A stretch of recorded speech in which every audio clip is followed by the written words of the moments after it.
오늘도 이렇게 주님의 몸된 교회에 출석하셔서 하나님께 영광 올려드리고 또 예배를 통하여 귀한 말씀으로 은혜를 받게 되심을 감사합니다. 교회는 참 좋은 곳이라 생각합니다. 너무나도 교회는 우리 마음을 푸근하게 하고 또 우리를 겸손하게 만들고 또 하나님의 은혜 가운데 우리를 보듬어주는 그런 느낌을 많이 받습니다. 다 아시겠습니다마는 제가 2012년에 여기 부임을 했습니다. 12년 부임하기 전에 이 미국 교회를 빌려서 2006년도에 임마누엘 교회가 시작하고 있었습니다.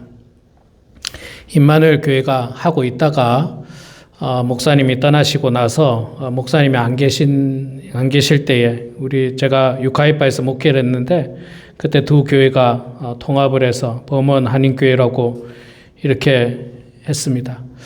제가 그 당시에 교회를 개척을 할 때 계속 이 한인 교회가 없는 곳을 찾아다녔습니다. 그래서 여기서 개척하려고 생각을 많이 했어요.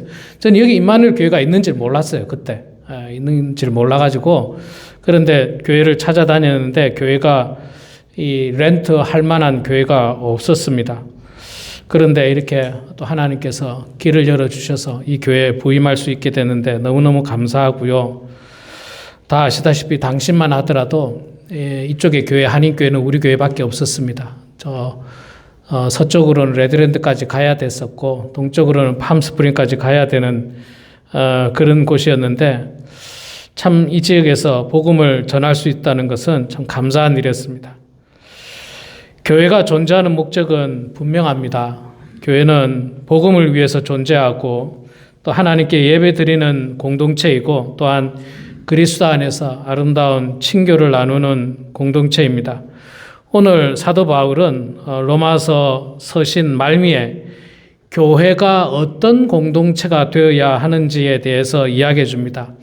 이 로마서라고 하는 서신서 자체가 로마에 있는 교회에게, 로마에 있는 교인들에게 보내는 편지이기 때문에 이들에게 전해주고 있는 교회가 어떤 교회여야 되는가에 대한 이야기는 우리들에게 시사해 주는 바가 굉장히 크고 중요하다는 것을 알게 됩니다. 다시 한 번 더 우리가 오늘 로마서 15장 14절부터 21절 말씀을 통해서 교회는 어떤 공동체이어야 하는가에 대해서 한번 말씀을 나누도록 하겠습니다. 첫 번째로 교회는요, 이미 선으로 가득 찬 공동체라고 바울은 고백합니다. 14절에 그런 말씀을 하고 있죠. 내 형제들아 너희가 스스로 선함이 가득하고 모든 지식이 차서 능히 서로 권하는 자임을 나도 확신하노라. 로마에 있는 교회 교인들에게 말하기를 너희가 이미 선함으로 가득 차 있다. 그러니까 너희들이 내가 알고 있기로 착한 사람으로 알고 있다라고 칭찬을 하고 있습니다. 저는 목회를 하면서 이 부분을 굉장히 중점을 두고 설교를 많이 했습니다. 그리스도인들은 뭐니 해도 착해야 된다. 착해야 된다. 이것보다 더, 물론 우리가 제일 중요한 게 하나님을 믿는 것, 그거는 사실 더 말할 필요도 없고요. 그거는 그리스도인이 하나님을 믿는 건 당연한 거고요. 그 다음에 그리스도인이 반드시 갖춰야 될 성품 중에 하나가 바로 착한 사람이 돼야 됩니다. 착한 사람. 세상 사람들로부터 저 사람 참 착하다. 참 사람이 선하다. 이런 말을 다 듣고 계십니까? 아니면 저 사람 참 독하다. 저 사람 참 나쁜 사람이야. 입도 거칠고 하는 행동은 정말 나쁜 사람이야. 만약에 이런 말을 듣는다면 그런 사람이 온전한 그리스도인이라고 말하기는 어렵습니다. 굉장히 어려워요. 그래서 사도 바울이 가장 먼저 너희들에게 선함이 가득한 것에 대해서 내가 굉장히 기쁘게 생각한다. 내가 확신을 가지고 알고 있는데 참 기쁘게 생각한다. 그렇게 이야기하고 있습니다. 또 지식이 차 있고 서로 권면하는 교회라고 이야기합니다. 성숙한 교회의 모습이라고 말할 수 있죠. 착한 사람이 가득하고 또 지식이 가득 차 있고 또 서로 섬기는 그런 모임이 가득 차 있는 것. 이게 바로 좋은 교회, 따뜻한 교회, 행복한 교회, 아름다운 교회라고 말할 수가 있을 것입니다. 저는 개인적으로 이제 이곳에 목회를 시작할 때 사실 뭐 여러 번 말씀드렸습니다만은 주변의 동료라든지 선배 목사님들이 여기서 목회하지 말라고 하더라고요. 부흥 안 된다고. 제 주일학교 때 선생님이었던 분이 남가주 동신교회 손병열 목사님이었습니다. 지금은 이제 한국으로 들어가셔서 포항중앙교회 큰 교회 담임하고 계신데 제가 이제 이 교회 처음 시작할 때 그분한테 가서 말씀을 드렸습니다. 그랬더니 왜 거기서 하냐고 그러더라고요. 왜 거기서 하느냐. 나와서 하지. 좀 오렌지 카운티나 LA나 그러면 좋을 텐데 그분이 우리 교회 이 설립 예배 때 오셔서 설교해 주셨거든요. 교회 설립 예배 때 오셔서 설교해 주셨는데 저한테 그렇게 선하게 권면을 해 주셨습니다. 여기서 하면 부흥하기는 굉장히 어렵다. 그래서 제가 사실은 그 전에 LA도 좀 돌아다녀 보고 오렌지 카운티도 좀 돌아다녀 봤습니다. 한인교회가 도대체 얼마나 있는가. 야, 무지 많더라고요. LA는 정말 말할 것도 없고 LA는 참 어렵더라고요. 너무너무 교회가 많아서. 오렌지 카운티도 마찬가지고. 그래서 제가 하나님 앞에 기도하면서 교회를 개척하는 분명한 목적을 하나님 앞에 이야기해야 되지 않습니까? 하나님, 내가 이러이러해서 여기다가 교회를 개척하려고 합니다. 그런데 이미 교회가 여러 군데 존재하고 있는데 굳이 교회를 개척할 이유를 찾을 수가 없었어요. 제가 특별하게 영어 목회를 하는 것도 아니고 그렇다고 무슨 어떤 특별한 어떤 장애인 사역이나 어떤 특별한 사역을 하는 것도 아니고 일반 교회와 거의 똑같은데 그런 말을 하나님 앞에 기도할 내용이 없었습니다. 드릴 말씀이 없었어요. 그런데 제가 이곳에 목회하기로 결정하면서 하나님 앞에 드릴 말씀이 있었죠. 하나님, 여기에 한인교회가 하나밖에 없는데 여기에 목사가 없다고 합니다. 그러니까 하나님, 제가 이곳에 가서 목회할 수 있도록 해 주시옵소서. 그래서 열심히 기도를 했습니다. 그리고 여기서 목회를 하면서 부흥이라든지 대형 교회에 대한 꿈은 이미 접은 지 오래죠. 환경적으로 대형 교회가 이곳에 대형 한인 교회가 세워지기는 사실 어렵습니다. 쉽지 않습니다. 다만 제가 꿈꾸는 것은 우리 교회 모든 성도들이 착하고 또 성숙한 성품으로 서로 섬기면서 정말 재미있는 목회, 또 즐거운 교회 생활이 되었으면 하는 꿈을 지금도 여전히 가지고 있습니다. 그리고 그 꿈을 지금도 실현해 나가려고 생각합니다. 성도의 숫자가 작을 수도 있어요. 경제적으로는 어려울 수 있겠지만, 그러나 그거보다 더 기쁜 거는요, 정말로 교인들이 착한 사람들이 모여가지고 정말 가족처럼, 형제처럼, 자매처럼 그렇게 신앙생활을 함께 한다면 더없이 기쁠 것 같습니다. 더없이 즐거울 것 같아요. 이 노년에 괜히 그냥 막 신경 써야 되고 막 어떤 이상한 사람으로 인해 가지고 막 힘들어 해야 되고 그런 일들이 얼마나 여러분 고통스럽습니까? 그래서 저는 계속 하나님 앞에 기도하는 것 중에 하나가, 하나님, 우리 교회에 착한 사람들이 많아지게 해주시옵소서. 설령 좀 인격에 문제가 있는 사람이 우리 교회에 왔다 하더라도 하나님 말씀을 통해서 착한 사람이 되고 섬기는 사람이 되고 베푸는 사람이 되고 나누는 사람이 되어서 정말 우리 교회가 하나님께서 원하시는 작은 천국과 같은 그런 교회가 되기를 소망합니다라고 늘 기도를 해왔습니다. 사도 바울이 생각하고 있는 공동체, 믿음의 공동체가 바로 선으로 가득 찬, 착한 사람이 가득 찬 공동체가 되기를 소망했던 것입니다. 우리 범원 한인교회도 앞으로 이런 교회가 되어야 됩니다. 착한 사람이 가득한 교회가 되어야 됩니다. 나쁜 사람이 있는 교회가 되면 안 됩니다. 정말로 따뜻한 마음을 가지고 서로를 섬기는 그런 교회가 되어야 할 것입니다. 자, 둘째로 사도 바울이 이야기하는 교회는 복음의 제사장적 사명을 받은 공동체를 이야기하고 있습니다. 오늘 말씀 15절과 16절 말씀에 보면요, 16절에 이런 말씀을 하고 있습니다. 이 은혜는 곧 나로 이방인을 위하여 그리스도 예수의 일꾼이 되어 하나님의 복음의 제사장 직분을 하게 하자 이방인을 제물로 드리는 것이 성령 안에서 거룩하게 되어 받으실 만하게 하려 하심이라. 복음의 제사장, 여러분 제사장이라는 말은 제사를 지낼 때 앞에서 리더하는 사람입니다. 그래서 동물이나 어떤 식물을 잡아가지고 하나님 앞에 올려드리는 사람이 제사장입니다. 그래서 백성을 대신해서 하나님 앞에 나아가고 제물을 하나님 앞에 드리고 하나님과 사람들 사이에서 중보의 역할을 감당하는 게 제사장인데, 바울은 자신이 이방인들을 위한 복음의 제사장 직분을 하게 해주셨다라고 고백합니다. 그러니까 바울은 뭐 이방인들을 죽여서 제사를 지낸다는 그런 뜻이 전혀 아니고, 인신제사가 아니라 이방인들에게 복음을 전해서 이방인들이 예수를 믿고 그 이방인들이 변화된 삶을 통해서 하나님께 영광 올려드리게 하는 사명을 사도 바울이 받았다라고 하는 표현인 겁니다.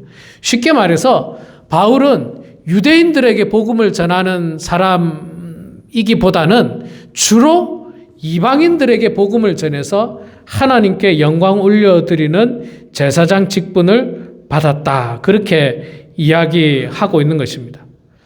사랑하는 성도 여러분, 이 제사장의 직분은 사도 바울만 받은 게 아니죠. 우리 모두가 다 우리 모두의 사명과 동일합니다.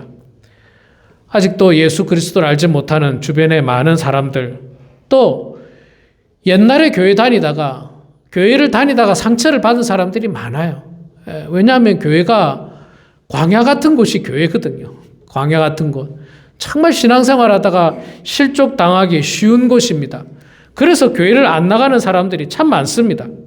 심지어는 장로님까지 하셨던 분이, 심지어는 권사님이셨던 분이, 심지어는 목사님이셨던 분들도 교회를 안 나가요.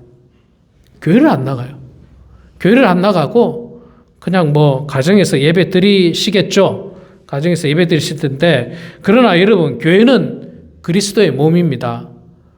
하나님을 가장 가까이 할 수 있는 첫 번째 방법이 교회 출석하는 거예요. 하나님을 가장 가까이 하는 방법.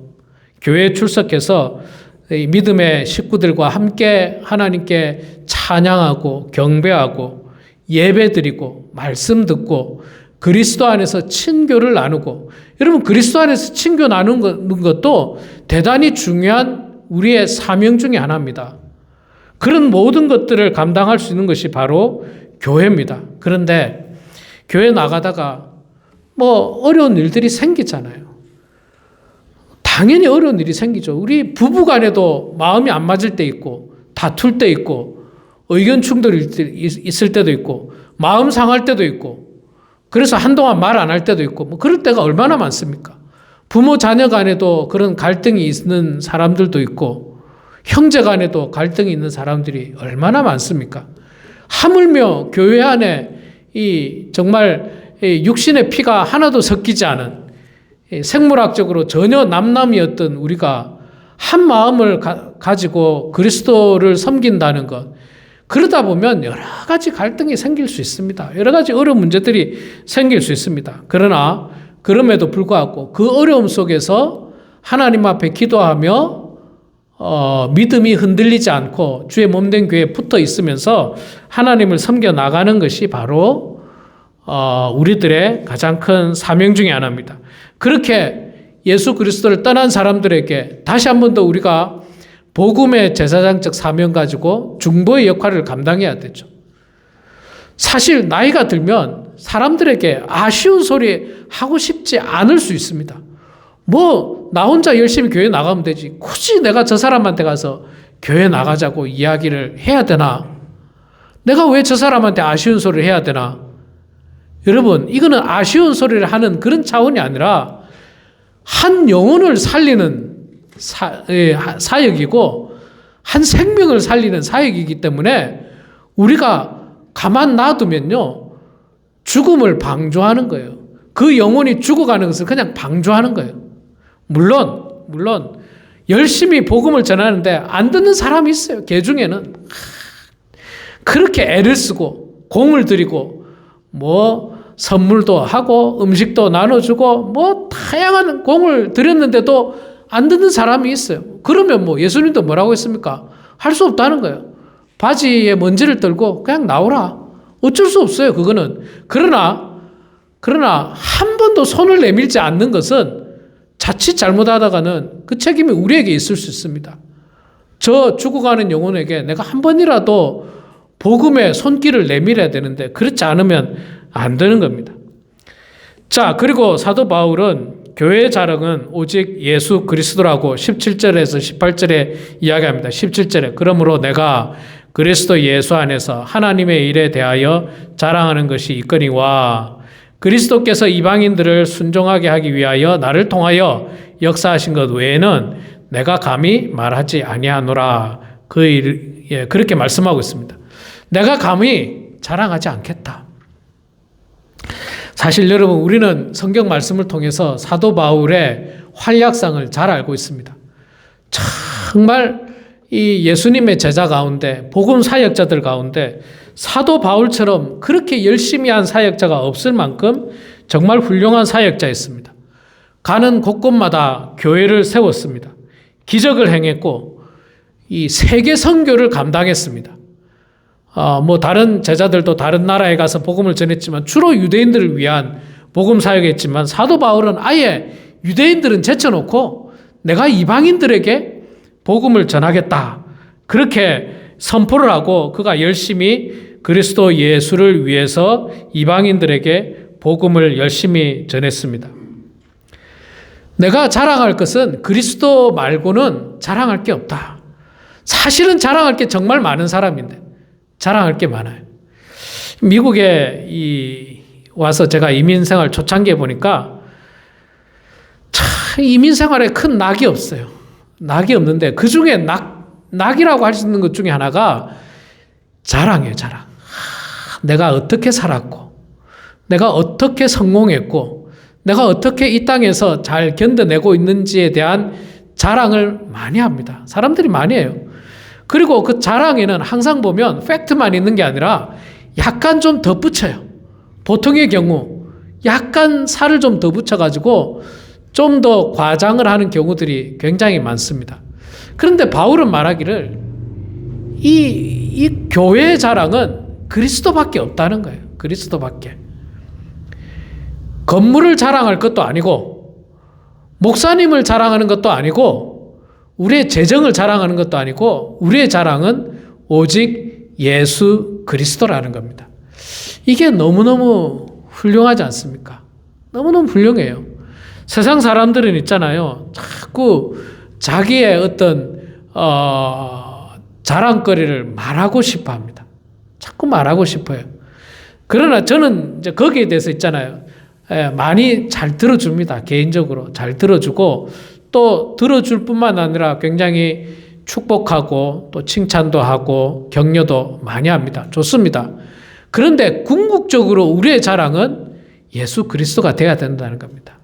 내가 열심히 사업을 해서 뭐 큰 성과를 이뤘다 칩시다. 그런데 궁극적인 거기에서 자랑은 내 사업체가 이만큼 크다는 것이 아니라 이 사업체를 내가 아니라 하나님께서 나를 통해서 이루어 주셨다. 하나님께서 축복해 주셔가지고 이렇게 사업체가 커졌다. 하나님께서 축복해 주셔서 내가 이 일들을 이루었다. 하나님께서 축복해 주셔서 내가 이 자리까지 올라갔다. 우리의 고백이 이렇게 돼야 되지 내 능력이었다. 뭐 나의 탁월한 선택이었다. 나의 어떤 선견지명이었다. 이런 것은 우리의 자랑이 돼서는 안 된다라고 그렇게 사도 바울은 이야기하고 있습니다. 그래서 여러분 우리는 항상 예수 그리스도를 많이 자랑하시기 바랍니다. 예수님께서 우리 교회를 지난 14년간 이렇게 지켜주셨고 보호해 주셨고 지금도 늘 함께해 주시고 항상 주일마다 예배 드릴 수 있는 은혜를 주신 것. 그래서 그런 자랑을 우리가 해야 하는 것입니다. 우리 사랑하는 성도 여러분, 우리의 결과를 자랑하는 사람이 아니라 우리는 하나님의 은혜를 자랑하는 사람이 되어야 됩니다. 우리는 나를 자랑하는 것이 아니라 예수 그리스도를 자랑하는 사람들이 되어야 할 것입니다. 마지막 네 번째로는요, 바울이 말하는 교회는 아직 복음을 듣지 못한 곳을 향해 나아가서 복음을 전했다라고 이야기합니다. 20절과 21절에 보면 그렇게 이야기하죠. 20절에 보면 내가 내가 그리스도의 이름을 부르는 곳에는 복음을 전하지 않기를 힘썼노니 이는 남의 터 위에 건축하지 아니하려 함이라. 예. 사실 로마 교회는 바울이 세운 교회가 아닙니다.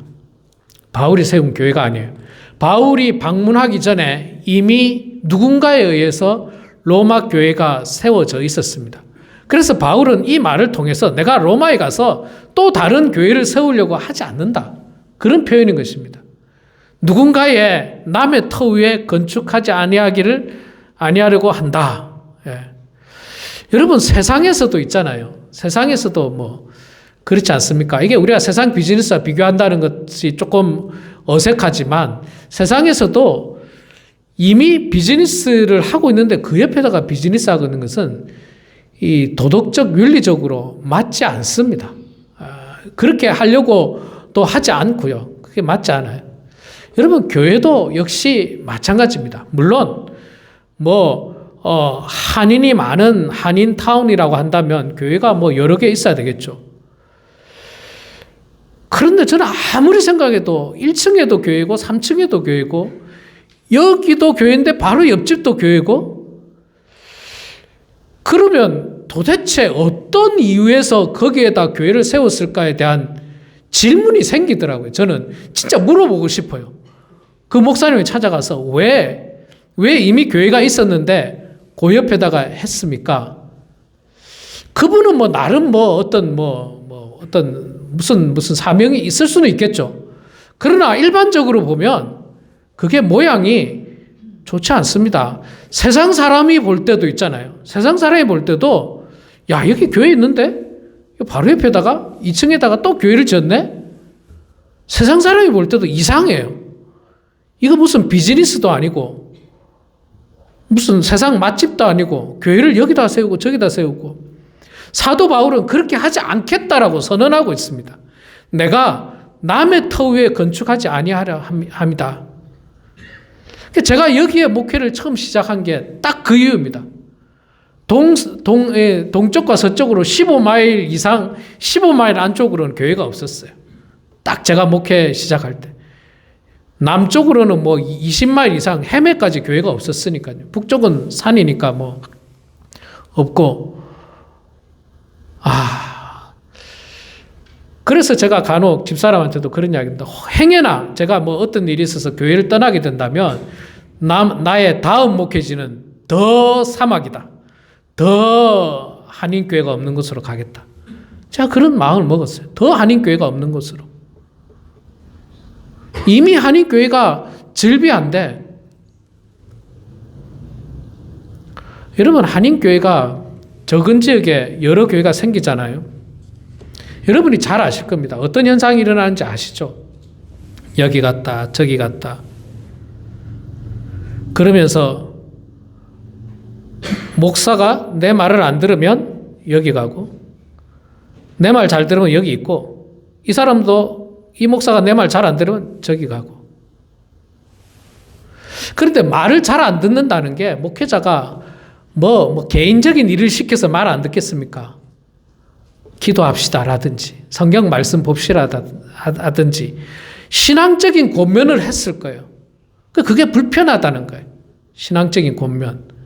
그래서 내가 더 내가 편하게 신앙생활 할 수 있는 곳으로 찾아가는 대단히 안타깝죠. 물론 나와 어떤 영적인 코드가 맞는 것, 예를 들자면 목사님의 설교가 내 코드랑 맞는다든지, 찬양을 특별히 좋아한다든지, 기도를 많이 한다든지, 어떤 그런 이유에서 어떤 교회를 찾아갈 수는 있겠습니다. 그러나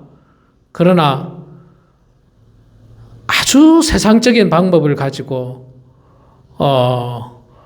목사가 내 말을 잘 들으면 내가 있고, 내 말을 잘 안 들으면 난 떠나고. 그런 마음으로 교회를 출석하는 것은 사실 대단히 잘못됐습니다. 바울은 그렇기 때문에 아예 남의 터 위에 내가 건축하지 않는다. 바울은 그래서 있잖아요. 가는 곳곳마다 교회가 없는 곳이었습니다. 교회가 하나도 없는 곳이었어요. 거기 가서 회당을 중심으로 유대인들을 만나고 그 유대인들에게 복음을 전하고 유대인들과 연결되어 있는 이방인들에게 복음을 전하고 그래서 교회를 세우고 그 이방인 지역에 이방인 교회가 세워지는 거 아니겠습니까? 제가 지난주에 우리 멕시코 엔세나다의 새생명 교회 가고 우리 교회가 정성으로 헌금을 모아서 전달한 것 중에 하나가 멕시코 엔세나다에도 한인 선교사님들이 굉장히 많습니다, 여러분. 제가 물어보니까 한 40명에서 60명 가량 된대요. 엔세나다 지역만. 엔세나다 지역이 작은 지역이거든요. 제가 깜짝 놀랐어요. 40에서 60명 정도 되는. 거기 선교사님 통해서 제가 직접 들었습니다. 그분들이 다 현지인 사역을 하죠. 스페니쉬를 통해서 현지인들에게 복음을 전하는데 우리가 이 선교하고 있는 그 새생명교회 사라 선교사님 교회는 정말 특이하게도 스페니쉬로 이 예배드리는 교회가 아니에요. 이 스페니쉬로 예배드리는 교회가 아니고 미스틱어라는 언어, 오아카 지역의 멕시코 원주민들이 사용하는 언어를 가지고 예배드린대요. 그래서 제가 처음에는 거기 가서 이해를 못했어요. 왜 스페니쉬를 못할까, 멕시코 사람들이. 근데 학교를 안 가니까 이제 스페니쉬를 못하는 거예요, 아이들이. 어른들도 마찬가지고, 어른들은 뭐 좀 할 줄 몰라도 스페니쉬를 못하는 거예요. 그 사람들은 자기들의 언어인 미스틱어를 사용하는 겁니다. 그래서 이 선교사님이 미스틱어를 가지고 예배를 진행하더라고요. 미스틱어를 가지고 찬양하고. 저는 그게 너무 신기하고 감사하고 참 축복된 일이죠. 제가 지도를 자세히 보니까요, 그 새생명교회 바로 옆에가 교회더라고요. 멕시코 현지인 교회더라고요. 한 2집 걸러서. 그 바로 옆에 교회 있는데 여기 교회가 또 세워졌구나 했지만 그 새생명교회는 다른 언어, 그러니까 원래 원주민들을 위한 그 스페니쉬를 하지 못하는 원주민들을 위한 이 언어를 가지고 교회를 섬겨 나간다는 것이 제 마음에 굉장히 큰 감동이었어요. 감동이었고 참 귀하신 일을 한다. 제가 챗GPT를 통해서 미스틱어가 어떤 언어인가 한번 조사를 해봤어요. 굉장히 어렵더라고요. 굉장히 어렵고 그래도 다행히 챗GPT에서 그 언어에 대해서 나오더라고요. 그래서 내가 다음에 만약에 거기에 설교할 일이 있으면 제가 미스틱어를 한번 번역해가지고 가져갈까 생각 중입니다. 그걸 어떻게 잘 적용할 수 있을지 모르겠는데 하여튼 우리가 복음을 전함에 있어서 사도 바울은 내가 남의 터 위에 건축하지는 않겠다. 불모지를 향해서 나아가서 복음을 전하겠다라고 이야기를 하고 있는 것입니다. 바로 우리 교회가 지향해야 되는 사명이 그런 사명인 것입니다. 아직도 남의 교회를 뽑아오면 안 됩니다, 여러분. 절대로 그렇게 하지 마세요. 교회 잘 다니는 분은 그 교회 잘 다닐 수 있도록 권면하시고 축복해 주세요. 그런 분들을 자꾸 데려오려고 하면 안 돼요. 그거는 옳지 않습니다. 다만 교회를 안 나가시는 분들, 나가다가 이제 뭐 여러 가지 상처로 뭐 안 나가시는 분은 우리가 적극적으로 권면해야 되죠. 특히 예수 그리스도를 아예 믿지 않는 분들, 한평생 안 믿는 분도 계세요. 한평생 안 믿는 분. 그런 분들이 나이가 들면요, 마음이 약해지거든요. 그리고 외롭거든요. 그럼 우리가 손을 내미는 거예요. 손을 내미는 거예요. 그러면 그들을 우리가 전도할 수 있는 것입니다. 우리 사랑하는 성도 여러분, 오늘 말씀을 통해서 하나님은 우리들에게, 우리 교회에 묻고 있습니다. 우리 범은 한인교회는 어떤 교회인가? 서로 세워주는 교회인가? 착한 사람들이 있는 교회인가? 또 영혼을 하나님께 드리는 교회인가? 그리스도만을 자랑하는 교회인가? 세상을 향해서 나아가는 교회인가? 선교를 위해서 나아가는 교회인가? 이렇게 우리들에게 묻고 있는데 이 4가지 기준에 하나님 앞에 부끄럽지 않고 하나님 앞에 떳떳하게 하나님 우리가 그 일들 향해서 끝없이 나아갑니다. 말씀을 따라서 행진하며 나아갑니다라고 고백할 수 있는 그런 우리 모두가 되고 그런 우리 교회가 되길 주의 이름으로 축원합니다. 기도하겠습니다. 사랑의 아버지 하나님, 은혜를 감사합니다. 부족한 저희들 주님 사랑해 주셔서 오늘도 주의 몸된 교회, 하나님을 가장 가까이서 만날 수 있는 주의 몸된 교회로 저희들을 불러주시고 찬양으로 예배로 하나님의 귀한 말씀으로 은혜 받게 하시니 주여 감사합니다. 하나님, 우리가 하나님 앞에 나올 때마다 교회를 도와주기 위해서 나오는 것이 아니라 우리가 하나님 앞에 나올 때마다 교회를 섬기고 하나님께로부터 받은 은혜에 감격하고 감사해서 주의 몸된 교회에 나와서 예배드리는 저희들의 마음이 될 수 있도록 하나님 축복하여 주시옵소서. 우리 교회가 비록 성도의 숫자는 적을지라도 하나님이 기뻐하시는 선한 사람들이 가득한 교회가 될 수 있도록 도와주시고 서로 세워주는 교회, 영혼을 하나님께 드리는 교회가 되게 해주시며 그리스도만을 자랑하는 교회 되게 하여 주시고 땅끝까지 복음을 증가하는 교회 될 수 있도록 하나님 축복하여 주시옵소서. 감사드리며 예수님의 이름으로 기도드리옵나이다. 아멘.